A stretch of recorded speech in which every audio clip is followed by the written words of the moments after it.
हे जे काय झालं ते झालं. ही गोष्ट कदाचित दादाच्या मनामध्ये असावी की कधीही काही होऊ शकतं.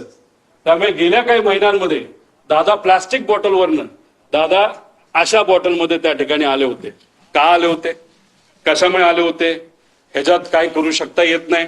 म्हणून तुमच्या नजीकच्या काळामध्ये काही महिन्यातले जर तुम्ही त्यांचे व्हिडिओज बघितले, मागे सिक्युरिटीचा अधिकारी असतो उभा, तो सुद्धा त्यांचा विश्वासू, त्याच्या हातामध्ये काचेची बाटली असते आणि ती काचेची बाटली अशीच नसते, ती बऱ्याच वेळा चेक केलं जातं आणि त्यानंतर त्यांच्या हातामध्ये ती बाटली असायची.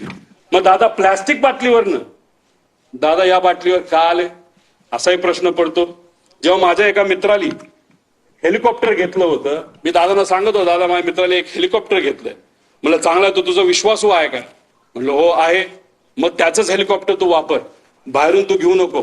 आम्ही आत्ताच्या काळामध्ये बरंच काही वेगळं ऐकलेलं आहे.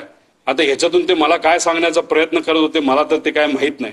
दादानी त्यांच्या काही जवळच्या लोकांना, ज्यांची आर्थिक परिस्थिती बरी आहे, चांगला व्यवसाय आहे, त्यांना सांगून सांगितलं होतं की पुढच्या काही महिन्यांमध्ये तुम्हाला विमान घ्यावं लागेल आणि ते विमान तू घे, म्हणजे मला ते वापरता येईल. हे का ते काय बोलत होते, कसं काय, शेवटी आता दादांबरोबर झालेले काय सगळे संभाषण हे तिथं माझ्या ध्यानामध्ये त्या ठिकाणी एका टेप सारखे तिथं पळत आहे, जात आहे. त्यामुळे काचेच्या बाटलीपासून फार विमान स्वतःच त्या ठिकाणी असावं, या सगळ्या गोष्टी त्यांच्या मनामध्ये का होत्या. फक्त एवढंच आहे, माझा काका, आमचे नेते, आमचे दादा आज आमच्या सर्वांच्या मध्ये नाही आहेत.